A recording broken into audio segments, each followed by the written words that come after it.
Welcome back to the Spirit Guide Daily. These are daily messages for our collective. When you're in collective, you all share energy. The Dragon's Tarot, no, I'm sorry, this is the Cirque de Tarot bringing you 3 predictive cards. We have the Endora Fortune cards, and we're going double on the fortune cards. We're going to get 2 different types of fortune cards, dueling fortune cards. Let's get going here, guys. Hey, guys, don't forget to subscribe. It helps my channel. If you want to bug me for a private reading, there's a link to my website in the description box down below. And let's see what the energy for the collective is for today. All right. Oh, somebody stayed behind, so we're going to take it.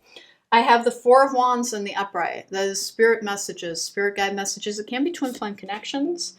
That comes out with the Two of Swords in the upright, which is like being in denial about something. The Four of Wands is also like celebration and contentment. It's the 1111 card. That comes out with the Three of Wands in reverse, which is options and choosing from them. Meaning, now it can be an open relationship as well. I'm not seeing it that way at all this time. But it's like there's more coming to you about potentially, because the Four of Wands can stand in for housing, it's like there's an option to maybe change that. But they're not going to tell you a great deal around it. And I don't think it's today, but I think it's soon. Like there's more opportunity coming to you. It's in something that you've been asking about for a while. And like you've been very, very agitated around it. And, remember, divine timing, things happen when they're meant to. But the Four of Wands, again, is one of those cards of like gathering with others. It can be about weddings or parties, celebrations. The Golem, a close friend, acts on your behalf. The Golem is also... it's a magical construct as well. It used to be something made out of mud to like basically be a protective device to serve you to act in your stead. So it was almost like a form of, almost like a puppet, but it's not. It used to be formed out of clay or mud. But the Golem in this particular instance is like there is somebody who's trying to aid you, and you don't know much about it, meaning there is somebody who's on your side in a way that you're not aware of. I do like this energy. It's a little bit like that Two of Swords is blocking me too. It's like there's something going on here, but it's like it's not fully judgment. Soul searching will bring inner peace to many areas of your life. The Judgment card in the Tarot card is also the card of epiphanies, things being made clear, being brought out of the darkness and into the light. I'm going to take one more on this because like this is 2 cards of spirit guide messages. This is like your guides are trying to tell you something, but it's a little bit blocked off. And it's because it's almost as if you're not making the space to receive sometimes. Remember, if we're in constant motion, it's a little bit hard for the universe to catch up with us with inspiration. But, life has demands in it, and we have to meet our responsibilities, so it's a hard balance to strike.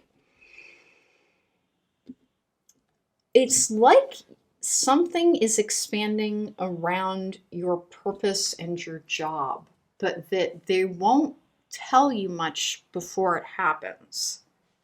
Let's see what we've got here. Oh, Coffin. Natural endings abound. Take care with your health. Well, from endings come new beginnings.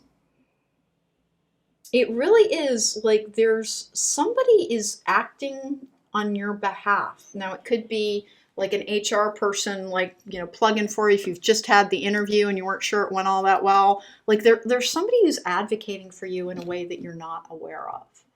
It's a pretty good energy, but it's not giving me a ton of information. And I guess I'll take one more on the Endora card too, because like the Two of Swords is like, well, that's choices as well.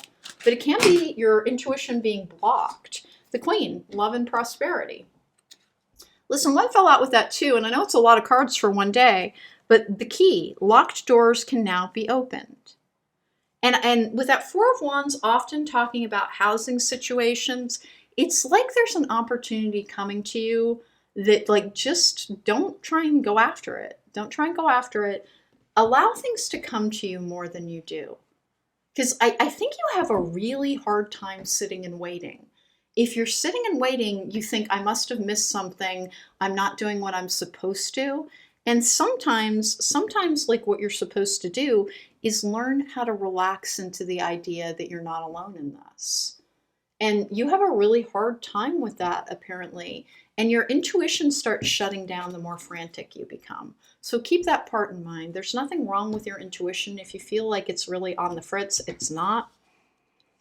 But honest to goodness, it's like more is coming to you through the service or the acts of another person. And it's in the short term. It really might not be today, but you're being reminded that, like, part of the reason that sometimes your intuition goes on the fritz is that, like, you want to be a hamster on a wheel, just constantly going. And the lesson that they're trying to teach you is that, like, you don't like to pause and you don't like to rest because you feel like that means that you've missed a step or you've missed a piece. Everything is coming to you. It's just that the step and the piece that you're missing is an ability to try and work with what is brought to you versus trying to constantly make something happen. Because in some instances, you've been thwarting your outcomes because you're dedicating too much of your energy in one area and they're trying to talk to you about another. So spend some time trying to connect, to open up your third eye. Be a little careful with your choices around this, but your spirit guide messages aren't coming to you because of some choices that you're making. So kind of like really take the time in the next 24 hours or so to set up a deeply reflective space and just kind of sit in it for a few minutes. Not everybody meditates the same, but there is more information about what you should be doing, but it's like you're searching for something and you can't find it, and it's right in front of you in so many ways. And it's because they can't really communicate with you because, like, you're always trying to do, and you have a really hard time just being. And that happens a lot, particularly for trauma survivors who have had to participate in their survival. You're in survival mode and you don't think of it that way. Okay? You think of it in getting done way, and they're thinking of it in a, like, please, you're wasting all of your energy. And we keep trying to tell you, please relax. We're here. And you kind of like you struggle against that quite a bit. And it's normal and it doesn't stop anything. It's just a reminder. Please, don't just always be in motion. That was the Spirit Guide Daily for today. I hope it was helpful. If you want to book me for a private reading, there's a link to my website in the description box down below.